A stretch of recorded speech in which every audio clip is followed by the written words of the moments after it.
it would flash on intermittently. About every 30 seconds, it would flash like somebody's taking a picture with a camera. And it was brighter than a camera flash. It was blinding bright, and it was about the size of a soccer ball. And it flashed on and off. And as it was coming to our position, I woke up our team leader and I told him, it's time for your shift now. It's midnight. And by the way, there's a glowing ball of light over there that keeps flashing on and off. And I have no idea what it is, but it's not ball lightning and it's not swamp gas. It's very interesting because it looks like it's coming over here.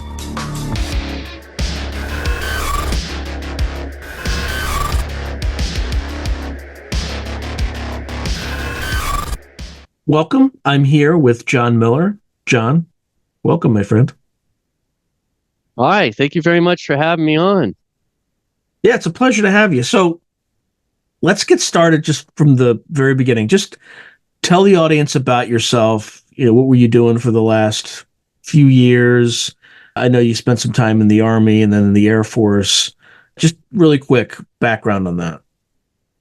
Okay, so I'm currently in cybersecurity. I work for the utility sector, so I still work in cybersecurity. Got a master's degree in that. Got another master's degree in screenwriting, a bachelor degree in computer technology, 2 associate degrees. So just like 20 years of school and in military education and whatnot. I am retired military. I retired as the chief of cyber operations for the 144th Fighter Wing here in Fresno, and they're a 4-corner unit. So we protect the West Coast. So we support the mission for the U.S. Western Air Defense Sector. And that's what I retired from as the chief. When I first joined, though, it was in the active duty Army for 3 years as infantry. I was an M60 gunner for the first 2 years of that, and then a field radio operator for the last year of that. And that was, what unit were you in? Was it 7th Infantry? 7th Infantry Division. We were stationed at Fort Ord, which is now closed. It's a ghost town now. Pretty interesting. They just leave it open to the public. You can drive there, and it's almost like the day after, right? All these buildings, they didn't even bother to board them up. They just let them rot. Yeah, they just let these buildings rot. And you can go in, walk in. I even went to my old barracks, and bizarre, because when I was there, we painted rocks and polished things with toothbrushes, and the floor was so polished you could look at it and comb your hair. So to walk into this dilapidated structure that was just let go, and they had trees going through the sidewalks and stuff, it was just like weird. But yeah, that was my Army time 30 years ago. So I joined fresh out of high school when I was 17 years old still, and went in to the Army for 3 years active duty. Got out for a couple of years, and then I joined the Air National Guard, and then got a full-time position there and was there for 25 years. So now, that's my military presence there. In the military, your last mission, what sorts of things did you do? High level, unclassified, etc. I was on the first F-15 flyover the North Pole mission. So I was deployed to the Arctic Circle up in Canada, a place called Happy Valley. And our team supported the communications there to make sure the radios were still communicating with the jets as they did their fly over the North Pole. And it was a dangerous mission. Back in 2015, Russia buzzed our coastline at the international border 12 miles. So that was our response. We buzzed their coastline. And while we were there, we're like, hey, we're here near the North Pole at the Arctic Circle. Let's fly over the North Pole. Just don't crash, because nobody's coming to get you if you do. When the United States and China clash, the world will never be the same, especially when forces beyond reality threaten to intervene. What if the United States went to war with the People's Republic of China? How would these rivals fight for supremacy on land, sea, air, and across the stochastic streams of time? What wonder weapons would be unleashed? What horrors would emerge from the irradiated sludge of the South China Sea? What heroes would rise and forever change the course of history? Tread into the deepest and darkest dimensions of the multiverse, gaze through a kaleidoscope of fractured realities, and bear witness to the disturbing visions of World War III from today's greatest minds in science fiction, fantasy, and horror. Weird World War, China. Available now from Bain Books at bain.com. So yeah, that was really dangerous for our pilots on that one. But how do you navigate over that because and presumably with compasses and things, like what happens up there? What's north? Right. They probably use the stars, I suspect. Okay. What does a compass do? Does it spin? When you get right over the North Pole, it just sort of floats around. Yeah. It gets confused. There's a lot of magnetic energy up there. But I saw the Aurora Borealis while I was up there. It's pretty fascinating. And then I also went to Finland. We were in a joint operation supporting Ukraine before all this stuff happened. Our pilots were working on training exercises with Ukrainian pilots. One of our pilots died during the training. That was tragic, over in Ukraine. And then I was over in Finland. Was that like a plane crash, or was it just something else? The jet crashed. Yeah. And then in Finland, again, Arctic Circle, I was in a town that kind of celebrated St. Nicholas. Apparently, the original, real St. Nicholas has a connection with that area. Right after we left, it dumped 12 feet of snow. It was very cold up there. And I've also spent time in the jungle. I also did training in Death Valley. It was 127 degrees out there when we were doing that. I almost had heat stroke. Fort Irwin? Fort Irwin. That's right. Yeah, I was stationed there for 5 years. Yeah. Oh, yeah. So you saw the tank museum they had with all the Russian tanks and all of that stuff? I was up 4. I was up 4 the whole time. Yeah. Oh, awesome. So they showed you the videos of the Russian soldiers jumping on the fence and then the others running across their backs. And I don't recall seeing that one, but that sounds about right. And then they had the big tank that would be behind the troops that had all these little turrets for guns. And they're like, yeah, this is for their own people. Anybody who thinks they're going to be a deserter, they get picked off by this guy. We're like, nice. That's very Russian. Yeah. You go to fight. Better be you killed by enemy than your own soldier. So that's this long military career of 29 years that I completed in December of 2021. And they did the grand finale by giving me a joyride in an F-15, and wing commander took me up, and he just went vertical. And I got to experience the astronaut experience where after vertical, once, 30, 40,000 feet, he goes upside down like that. And I see little dust particles floating up, and I kind of float out of the chair. And I went from like 6, 7G, like this, and doing the hatch breathing technique to not pass out, to suddenly just like I'm floating. And then when he was upside down, I look up and I'm seeing the curvature of the earth, and it's like space, and I could even see a hint of stars and stuff going through the atmosphere, the upper atmosphere, when he flipped back over and then came back down. And the sky started turning a little different color, but amazing grand finale to end my military career. Now, before military, of course, my childhood, and that all kind of things happened to me in my childhood that kind of experienced time in both spheres, where I was a little kid being raised by my mom, which is kind of like hippie type lady. And so she kind of was into all of this strange universe stuff. Of course, we used to watch shows like In Search Of with Leonard Nimoy, and we vegetated on Star Trek, and then my sister was like into ghost hunting and paranormal stuff. So I had this whole sort of paranormal, new agey kind of way of thinking that I got from my mom. But my great-grandparents were on this other spectrum where you could say they were mystical in a way. I mean, the way my great-grandmother would talk about Jesus and the way she knew him, she had a very, very close relationship with him. And my great-grandfather was a minister. So for 30 or so years, they traveled the United States and been to almost every state in the United States, dating back to, the Great Depression. They would go to these big tent revivals and stuff. And he was a preacher. So she had this very strong Pentecostal faith that was just, you walk in the house, if the radio's playing, it's gospel. If the TV's on, it's an evangelist. If it wasn't that, wasn't on. She played the piano. She knew all these old-timey gospel songs. I will fly away, oh Lord. So she could play the piano, all these, that. And every time my brother and I would be taken there before bed, and, they would always read these Bible stories, Daniel and the Lion's Den, David and Goliath. So I had that. And because of that, I would have told you I was a Christian because I just believed. To me, God made sense. So I believed in God. I just didn't understand so many things, like what's the Trinity, I didn't understand that the Bible literally says that the universe and everything in it was made through Jesus. Like, that didn't come until I had my own encounter at 21 years old when I experienced a vision. To advertise on Through a Glass Darkly, email throughaglassdarkly@gmail.com.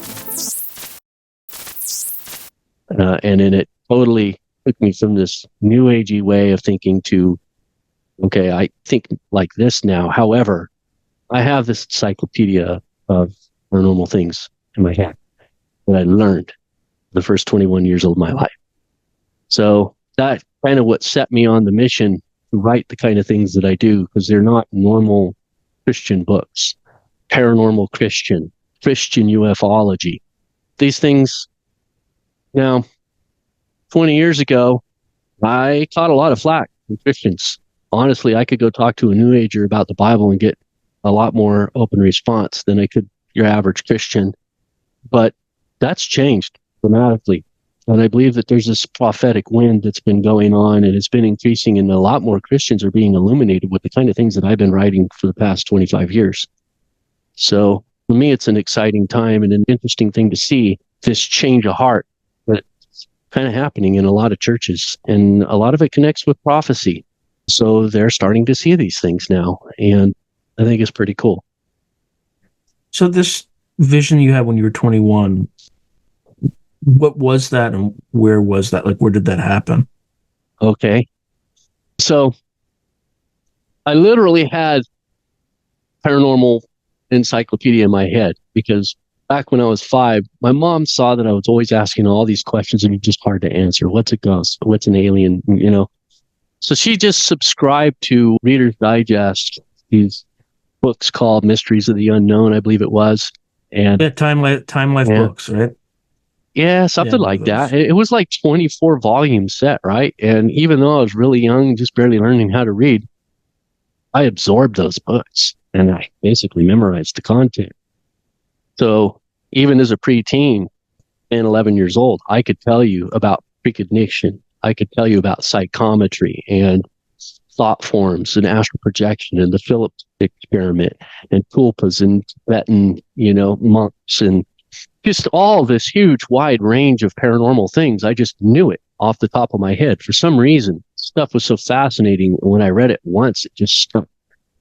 But then after I got out of the Army, kind of went hog wild, like, oh, I'm free now. I don't have this huge, overbearing parent, being military, controlling every aspect of my life, saying I can do this and I can't do that, and all this, control, right? So I went on this like party binge, just nuts, and no holds barred, experimenting with all kind of things.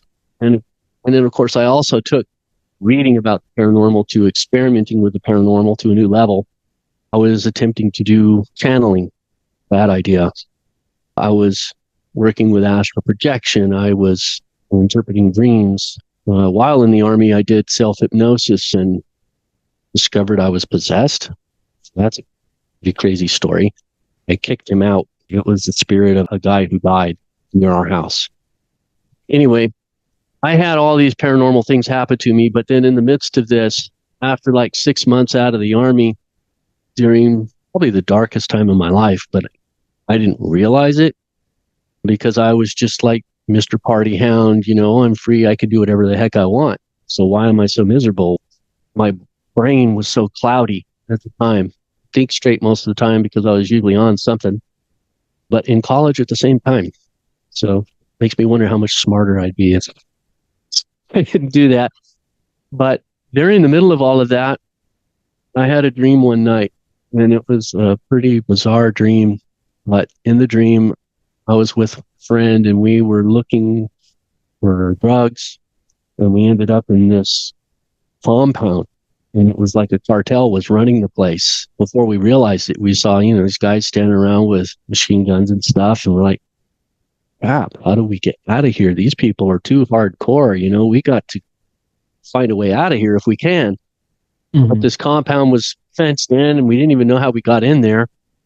And suddenly this Black Hawk helicopter comes and lands.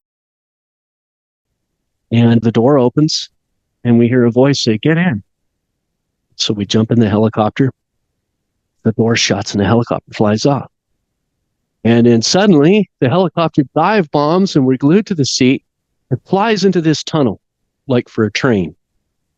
And we're screaming, like, you're not supposed to take a helicopter into a tunnel. I've been in a lot of Black Hawks. You don't take them into tunnels. But this pilot was apparently showing us his skills. And he flew through this tunnel, and when he came out the other side, there was some power lines there. And I have a personal you're also not experience. Supposed to fly helicopters around power lines either. Right. When I was deployed to Panama during the conflict, the helicopter actually did go down and was caught up in power lines. So I saw firsthand while I was there what happens, especially when somebody tries to jump out of a helicopter, which you're not supposed to do. Yeah. And we were sent there to clean up the mess. So very unpleasant.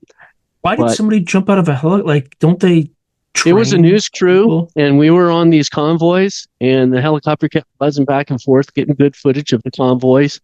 And there were lots of people that would come out and see us, civilians, when we went by. It was just sort of the normal thing. Like, these little kids would come and throw mangoes on the truck, and we would throw MREs. So this was a civilian helicopter?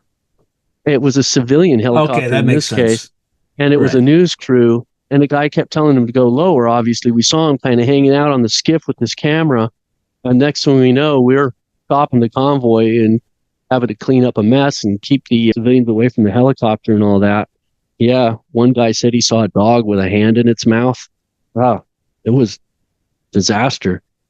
But, I was fresh in my mind at this point when I'm having this dream. We come out of this tunnel, and there's these power lines, and we're screaming. And the pilot, instead of just avoiding the power lines, does a flip around the power lines, like to prove a point, I guess. It was just over the top, this pilot. And then he blasts way off up into the sky, and we're screaming and screaming, and finally we kind of calm down, and there's this beautiful golden sunlight coming into the helicopter, because now it's kind of daytime. Early morning, the sun just went above the sunrise. And I look out the window, and there's these beautiful golden fields of wheat for as far as the eye can see. And it feels so peaceful up here, right? We're like, oh, man, thank God we got out of that compound. And we're like, good grief, what's going on with this pilot? Why did he do all that?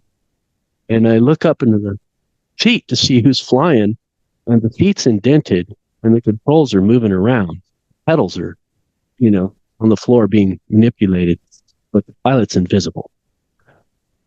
And I sit back and I say to my friend Ramy, I'm like, dude, pilot's invisible. What's up with that?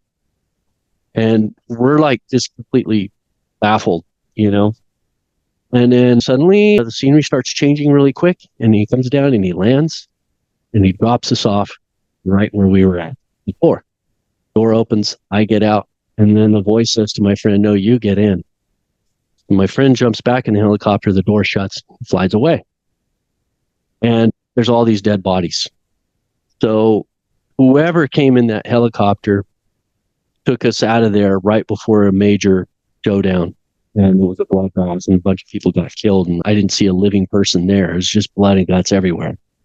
Guns and ammo casings all over the ground. And I look around and I see the gate to the compound is open, and I just, okay, I'm leaving, and slowly started walking toward the gate, and I pass through the gate, and I'm walking down the street, and I feel like this weight lifted off of me, like I'm finally free of this horrible, oppressive feeling that was weighing me down. And then I woke up. And I sat up in bed and I'm thinking about the dream. And I'm like, okay, I know I just had one heck of a significant dream and I feel awesome right now. Why do I feel so good? And I'm recalling the dream. I'm like, oh yeah. I was with Ramey. We ended up in that compound with a helicopter. And then I remember looking in the front seat and seeing the seat indented in the invisible pilot. And then I asked the question out loud, while I'm remembering the dream. I'm like, who was that pilot? That invisible pilot. When I asked the question, the name Jesus audibly answered in my ear. So close, it was like the whiskers were touching my ear. Like, Jesus. And with the name came like a knowledge and a emotion and everything packed in it all at once.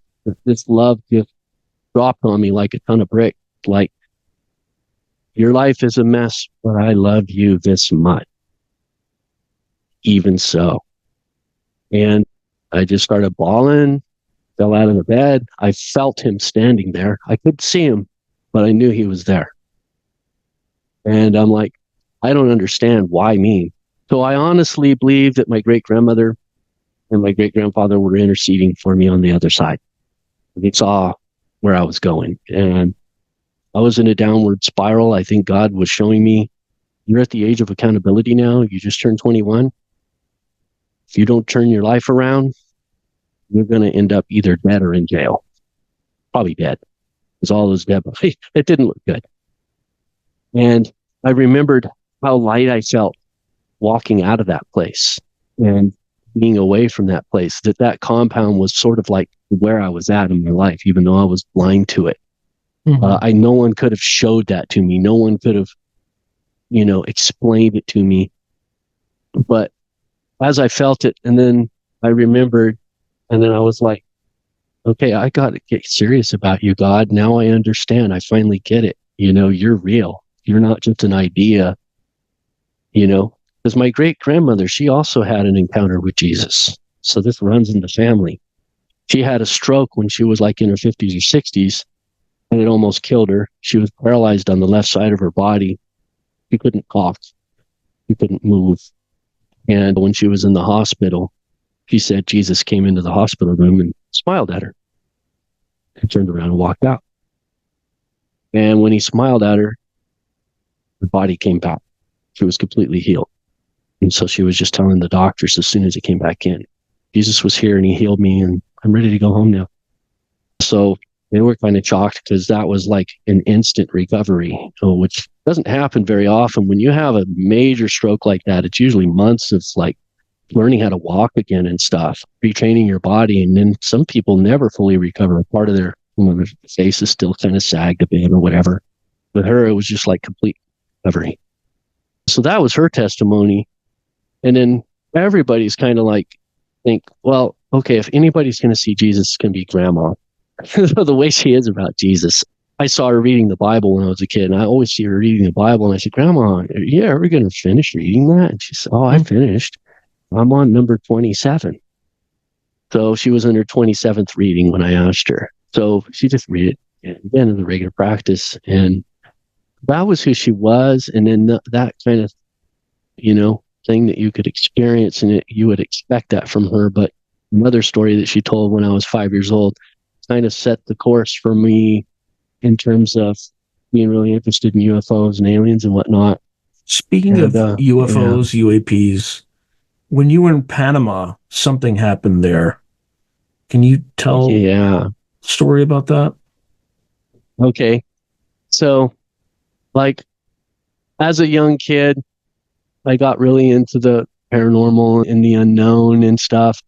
And had this literal encyclopedia of paranormal in my head. And so in the Army, when we went on our first land navigation exercise, very first one, right? And I'm new to all of these people. And trying to just keep a low key. And we go out, and my team leader says, I know all the targets here at Fort Ord, so I don't really feel like walking all day. So let's kind of wait till everybody disperses, and we're going to go over this tree over there, and I'll just write down all the coordinates. So if you've done land navigation, you go out, you find the sign with the compass, and then if you find the target, you write the code down on the target so it proves you were able to go to it. And he just didn't. And I'm not questioning it. I'm like, you're the team leader. I'm just going to do what I'm told, even though it's like cheating. It's like, dude, that's not like cheating. Really... It is cheating. Right. It is cheating. Yeah, we're not supposed to just write down the answers because you've done it so many times. We haven't done this before. We could maybe benefit from this, but I am not going to call him out on that. So we go out under this tree. There's like 5 of us, and we're sitting there and just got 2 hours to kill, right? And he's like, we got to at least wait 2 hours before we show back up, because I've done this. It takes about 2 hours to get all these if you do it exactly right. Well, most people 4 or 5 hours because they don't do it exactly right. And while we're sitting there, I'm like, okay, 2 hours to kill out here in the woods.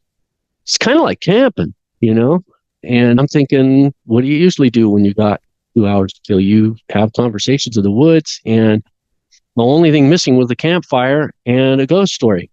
And I love ghost stories, and these were all new people. So I thought, now I could partake of my usual activity of collecting paranormal stories from people. What's the craziest, weirdest thing you've ever had happen to you in your life? Have you ever seen a ghost? Have you, or this or that? That was one of my favorite conversations to have with people, but big mistake. These are Army infantry nuts. They're not people who normally talk about really intellectual, heady things. On the nerdy side, I was a band geek when I was in high school. So I'm intellectual, band geek, but I still had this wild streak in me that wanted to go Army infantry, right? Because I love camping and I love all this high octane, crazy adventure stuff. I used to do parkour before they had a name for it. I was a very energetic, wild kid. And so I went Army infantry, and I'm thinking ghost story, right? So I say to my corporal, have you ever seen a ghost? And just the question made him jump because he was like looking around, and I was like, yeah, you see something? And I'm like, no, I was just asking if you ever seen a ghost. And of course, the question was out of context. I didn't warm it up with a conversation trying to steer it in that direction. I just popped off with this question, which everybody thought was just so weird. They started laughing and making fun of me, right? You're weird, aren't you? What the hell kind of a question is that? And I'm like, dude, just asking. And of course, they didn't want to talk about it. Nobody wants to admit that they've ever seen anything weird. These guys are really surface level. There's like 3 authorized conversations: women, cars, and drinking, right? Maybe football. It's just something like that. Intellectual. Is there ET life? No, we're not going there. So from that point on, they put this huge label on me, and I couldn't ever get out from under it because it was a cohort unit. So I was with these guys for the rest, the next 3 years. And then, of course, I didn't do myself any favors. I had all these paranormal books, and I kept buying them, and I had a crystal ball, and I had incense and tarot cards and runes and this whole library of it almost looked like this paranormal altar, right, in my room where I had my stuff. And people would go in and just make fun of me, like this, the weirdo guy. What is he, a warlock, a wizard? What the hell is this? I had a book on there about astral projection, right? And then, so people kind of, I don't know if they were creeped out by me or just making fun of me. But this guy, my corporal, my team leader, was the ringleader of mockery. This guy would totally just trash me. And then on top of it, he's like yelling at me and, okay, weird, get your feet up against the wall, elevator push up, and always punish me. If there's any extra duty, it was always given to me. He just totally, beat me up. On top of that, I was the M60 gunner, and he was the former M60 gunner. So he was trying to break me by just beating me down physically and psychologically, but I wouldn't break. And I found out before he left the unit that I actually earned his respect, but he never let me learn. Never let me know that. But I was on guard duty behind Fort Sherman. Yeah, if you don't mind, I could share actually some slides of this. Okay, so this is me in the Army, and this is Fort Sherman, right? And this jungly area back here was where we were stationed. There's a huge meadow back there, and a lot of greenery. But then this is just are the like Panamanian wild. barracks like across from you? These are the barracks right here. And like in the front of this building is the road and everything. But this is like pure jungle, pure wild jungle out here. So they wanted us posted in guard duty positions because they thought the Panamanian Defense Force might go through that jungle, which no, not likely. That jungle is better than any fence. They had their own zoo back there of things that they caught in the jungle, which included panthers and pythons, and just the bugs in that jungle alone. It would be enough. There were ants that would cover the floor in hundreds of square yards that were like a carpet of 2 to 3 inches thick where the ground would move. If you tripped, I mean, you know, you don't know. They'd probably eat you. They would. They were the kind that sting and bite and just terrible. This was an obstacle course they had there at the base. That was like 100-foot drop right there. It's the Caribbean Sea right there. And of course, this is the place where we were behind the jungle, and there was this sort of road that sort of fizzled out, and then it kind of turned into a trail, and then it just sort of disappeared. Now, this sign says that there's live explosives back there. Stay on the road. We were not on the road, so I don't know what's going on with that. They had special forces back there as well. These were the convoys that we were in when we saw the helicopter go down. These were buildings that were sort of left in the jungle from when they were building the canal, and they were abandoned. The special forces took over a couple of them, and we explored them. Of course, this is part of why I caught a lot of flack. I would mess with people, you know. This is the astral projection workbook, and I'm like pretending that I'm astral projecting here. But now we get to the meat of it. We saw this. I was the one that was up on guard duty, and they had been having sheet lightning all night, where there's this sort of hazy cloud cover overhead that's just, the whole sky is sort of this haziness. And you would see these fluttering of lights in feet going across the sky. So that was lightning, and it would look like little blankets of light in the clouds rather than a streak of lightning. And so I wasn't really paying attention to fluttering lights, but then I finally realized there was a fluttering light. There was a light that was flashing on and off in the jungle directly ahead of me, about 300 yards out. And it was down in the trees and not up in the sky. Is this the actual light, or is this a recreation? Like, this is pictures I got off the internet. Okay. All right. So it's a recreation, call it. Yeah, a recreation kind of thing, just to explain it. But it looked like this. It would flash on intermittently. About every 30 seconds it would flash, like somebody's taking a picture with a camera, and it was brighter than a camera flash. It was blinding bright, and it was about the size of a soccer ball, and it flashed on and off. And as it was coming to our position, I woke up the team leader, and I told him, it's time for your shift now. It's midnight, and by the way, there's a glowing ball of light over there that keeps flashing on and off, and I have no idea what it is, but it's not ball lightning, and it's not swamp gas. It's very interesting because it looks like it's coming over here, but I got to go to bed. And then I walked over, and I acted like I was going to go to bed, but I had no intention of going to bed. And he gets pissed off. He thinks that I'm pulling his leg at first, but then he sees it out of the corner of his eye, and I said, that was it. It's coming here. Just keep your eyes peeled over there, and it'll flash again in about 30 seconds. And sure enough, it did. And of course, well, he's kind of starting to wonder what the hell is that. And he was speculating maybe it's a laser from the aircraft. Now, for context, when you were in Panama, was this during the Panamanian or during the Panama invasion? Yes, this was during the Panama invasion. I believe this was 1989, right about to turn 1990, which happened in so this might have been like December time frame, right around in here. Yeah, just for context for the audience, these orbs typically appear or have often appeared in conflict zones or conflict areas. So, I mean, just in terms of relevancy, that might be one of the reasons it's kind of in the area, but I don't, we can't. I'm just speculating. Yeah. Go ahead. I didn't mean to interrupt. I just wanted to add some context.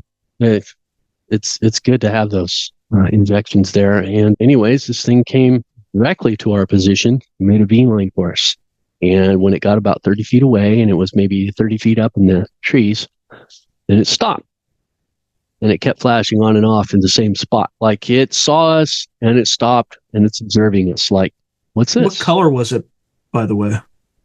It was pure energy, like maybe a bluish type tint, but so brilliantly bright that it was like blinding. So white more than anything, extremely bright, like pure energy. So bluish white to white, something right, like that.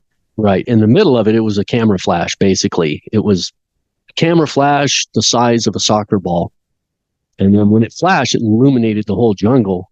And I would say it would be kind of an electricity-like illumination, but just like a lightning bolt is white in the center, you know?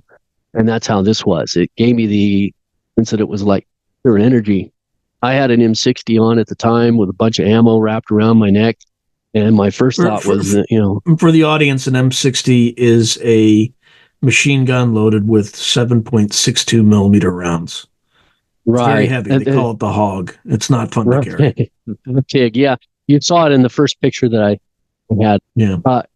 Being that was metal and this was possibly electricity, even though it wasn't acting like ball lightning, I thought, well, if it is, I don't want to go there.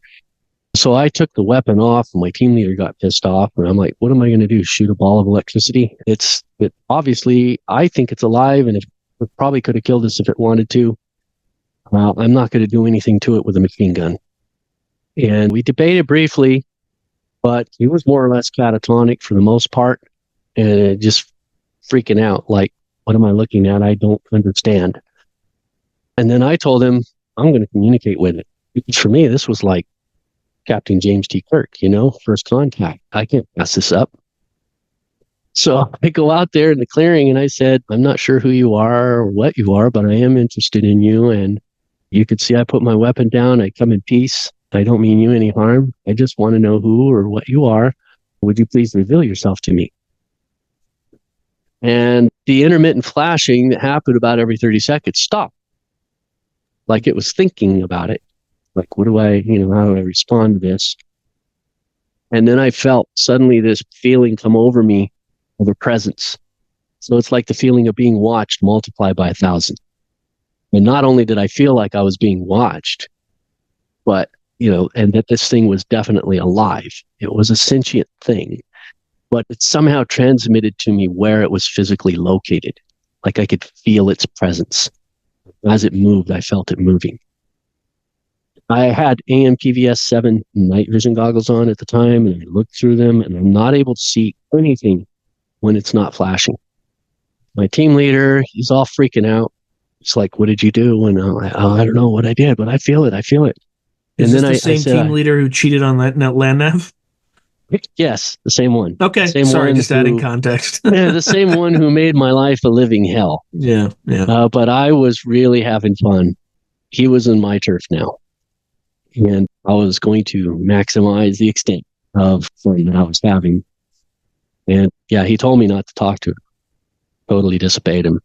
And it wouldn't matter anyway. This thing was well beyond us. It definitely wasn't going to go anywhere if it didn't want to. And so I talked to it, and then I felt it moving, and I told him, I feel it moving. It's moving toward me. It's moving toward me. And I took a couple of steps back because it was extremely intimidating. This thing emanated a presence that was just incredibly powerful. And I felt like it could kill me at any second. But I was really just hoping that my speech helped and that it wasn't going to kill me. I felt it fly right over my head. And I had the night vision goggles, and I'm trying to see it, and I'm waiting for it to flash on. I end up turning around, complete 180, looking the other direction. And then I said, the next time it flashes, I believe it's going to flash right there. And it flashed on cue when I said the word there, and it flashed exactly where I said it was going to flash, exactly where I felt its presence. And I got really excited. I was talking a million miles an hour to my team leader. I was like, dude, you saw what happened. You witnessed it with your own eyes. That thing is intelligent. I don't know how it communicated to me where it was at, but it did. That was communication. I communicated with this ball of light. And it continued to flash on and off, and it did a complete 360 around our perimeter. And then it went off in the jungle. We had 2 other positions in the jungle. And that was the other guys that were out there in the jungle and their positions, and it did a circle around them as well. So the next day I took a chance and I brought it up when we were all together. And I said, by any chance, did you guys see a glowing ball of light flashing on and on last night? Both positions confirmed that they did. And then one guy said, yeah, I think that was a firefly. I'm like, dude, firefly the size of a soccer ball that makes no noise, that is invisible when it's not flashing. That was not a fire. We'd been seeing fireflies, right? They're greenish, little tiny dots. They have them all over the place in Panama, but this was not a firefly. And then I said, Corporal, you were with me. You saw me communicate with it. Isn't this worth reporting? Don't you think, that this is significant? That, whatever that was, is not in any biology textbook. I'm like trying to get serious with these guys. And then the corporal looks at me and says, no, I think what that was something that you summoned. And then they started talking about me being a wizard and making up all this stupid nonsense and just, trying to one up each other and seeing who could put me down the most, as being a weirdo freak that summoned this thing. And I'm like, my gosh. And I let it go, and I didn't report it through my chain of command. They probably would have got worse with me, and I just let it go. I did, however, I was an avid Dungeons and Dragons guy. So again, another thing that was a point of interest that people like to make fun of. And in Dungeons and Dragons, of course, I found in Monster Manual Will-o'-the-Wisp, which very much matches this description of this thing. And to me, it reminded me of a curious animal, the way it behaved. However, this indicates that they're kind of not good. They try to get people curious to follow them, and then they end up suffering bad things like falling into a pit and dying or whatnot. And that's according to legend, because Gary Gygax wrote the Monster Manual and the Deities and Demigods books based on legends and lore. Cartoon Brave, if you're familiar with it, actually features one of these will-o'-the-wisps in one of the scenes of the movie. So I just figured I would bring that all up. Did you feel it communicate with you other than just through action or coordinated action? It didn't communicate in language. It didn't do anything over the top, like assume a different form. It just let me know it was sentient. To some extent, it understood that I was trying to communicate with it, that I was being peaceful, and it transmitted its location to me. Almost kind of like the presence of I am here transmission. And when it would move, I could feel it moving, almost like the needle on a compass knows where north is, right? I could, okay, it's over here now. Okay, it's over there now. Maybe it's kind of what a pigeon experiences, the homing pigeon or whatever, that sense of north or whatever. It was an energy that I felt moving. And it was transmitting it to me. And I just thought that was just the most amazing thing, that I asked to communicate with it. And so it's like, okay, I will. In this, rudimentary way, I'll communicate this to you. So I was just incredibly, all the interest I had in the paranormal just went 10 times more after that. And got more into the experimenting and everything, because I'm like, yes, reading about paranormal things is one thing, but actually going through something like that is the next level. And it was just this like insatiable hunger in me to want to experience something from the other side. And then I kind of take that back to the same hunger that I had in me was just spiritual in nature, but I believe that it was part of me that's this hunting for God. I want to understand why I'm here. What's my purpose for existing? I've always been this kind of existential person, right? I want the deep questions. For me, it's not enough to break down the details of a crop circle and look at the cattle mutilations and all of these things. I want to know why. The question why has always haunted me about everything. And that's part of why my mom bought me these paranormal books, because I was the pestering kid that would always say, why? Well, how come? What's the point? So, one last question, and this might be a whole other story, but when you were in Korea and you would be on patrol in the mountains, tell us about, I don't know if you'd call it like the funereal eyes, or I just threw a label onto it, but any strange stuff that happened during those, when you bivouacked at night time? Oh, yeah, definitely. So we were the last unit to go on patrol on the DMZ. This is the actual DMZ right here, where I'm at in the guard tower here. And we would do patrols out here in the actual DMZ. But then on the exercises and stuff we would do in the mountains, this right here behind us is a happy mound. They call these happy mounds. But basically, when we were out in the field and we were going through the scrub, you would see this really dense forest. And usually it was at an incline, and sometimes a lot more steep than this. The Koreans would do what you call a happy mound with their dead people, the landowners of the areas. They would take a area on the side of the mountain and they would carve it out and then put the dead person sitting upright, looking over the valley below, and then pile the dirt on. So that was the overall effect. And from the sky, the happy mound looked like this, right? Here's the mountain coming down. They would carve this area out, and then they would pile the dirt on. It was kind of like that.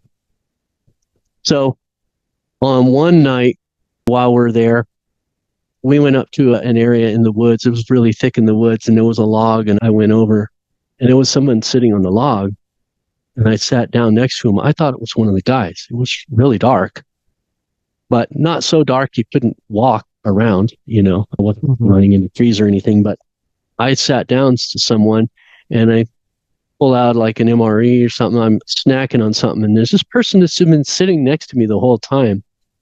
And then I say something and ask a question or something. He doesn't reply, and then I turn and look, and there's nobody there. But I saw the person as I was walking up faintly, and when I sat down, I saw the knee up to my knee. There was a person literally sitting next to me, and it was like, what? Where'd this person go?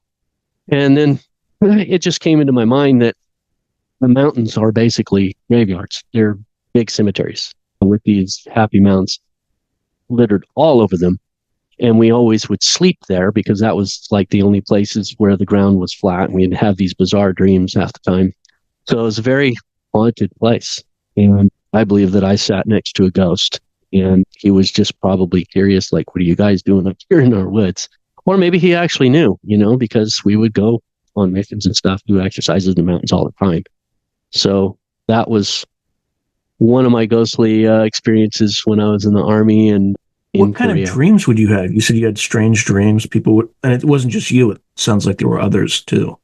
Others would have, but of course they wouldn't like to illuminate very often, And they would joke around so much. One of the guys even broke a chem light once and spread it on the happy mound. Boy, he really pissed off that team leader because he was like, you're desecrating the grave. Well, it's also not very tactical either. No, it's not. He was more pissed off, his desecration. His wife was Korean, and he took a very, very personal insult. Practically just very shy of pounding the guy. But yeah, I mean, we would have vivid dreams sometimes of things happening out there. I don't remember any specific dreams. I just remember that being a recurring theme, that would have these dreams. And we knew we were sleeping in these graveyards. There's a dead body right there, But we got kind of desensitized to it, because the guys would use that happy mound as a pillow to lay their head against. So it's just sort of like part of life out there, and pretty interesting place. And they would also have cemeteries near the base. There was another cemetery near the base that really, some of those tombstones would have dates on them, like 800 years old. So very, very old, ancient place. You see a little structure built like next to a river or a creek out in the woods. Might be 1,000 years old. So pretty interesting, but also a very haunted place. And you kind of felt it all the time. Yeah. Any final words for the audience? Well, I hope to come on the show again and illuminate more about the extraterrestrial elements, and then how I kind of got into that and where it took me as far as research. On my website, johnmilor.com. This is my name. and I have all my books on there. And anybody who wants to email me, jmilor@yahoo.com. I always like questions, and I answer all my emails. So, and I usually give books out to, if somebody has good questions or whatever, I'm like, here, I have a book. Just please give me a review on Amazon, honor system. It's not like I can force somebody to do it, but I hope to get a little something, I've written 13 books, and I can't say I'm a bestseller, but I was in the New York Times and on my book, Christian Ufology, and got some awards and stuff. So I'm just trying to promote these books out there, and but I'm not in it for the money. So that's why I say anybody who has questions, they especially want to know about, the ET connection and being, how does you reconcile your faith with the existence of ETs? That's where I spent my specialization over the last 30 years. And I'll definitely send those books out for free for anybody who's curious or has any questions. All right. Well, thank you, John. It's always a pleasure, and I look forward to speaking with you soon. All right. Thank you. If you enjoyed today's video, please hit like and subscribe, and also hit the notification button so you can be notified whenever I post new content. Thank you. Now, if you're enjoying the channel and you want to support it, there are several things you can do. In fact, there are 5 things you can do. The first thing you can do is just buy my books. I got plenty of books out in the market right now, and I would prefer that folks buy a book rather than giving me direct support, because they get something out of it. They get a real tangible product. The second way you can support me is by becoming a member on YouTube or becoming a patron on Patreon. And just go to either site and it'll explain everything.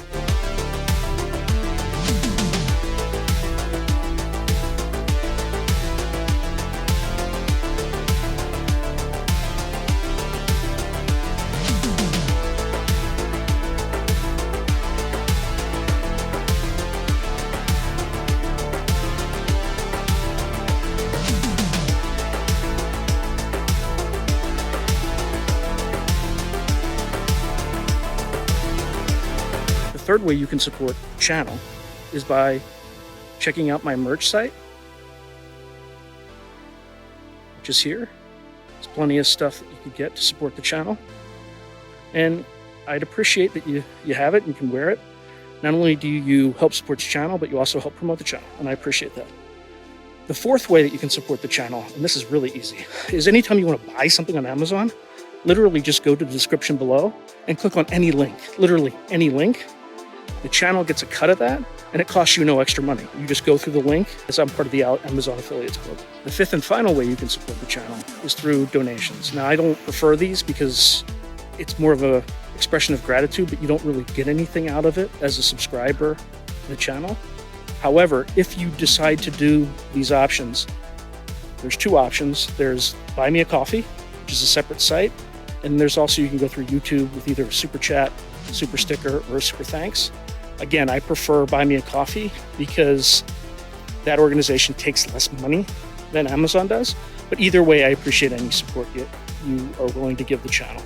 So thank you very much, and keep watching. I really appreciate it.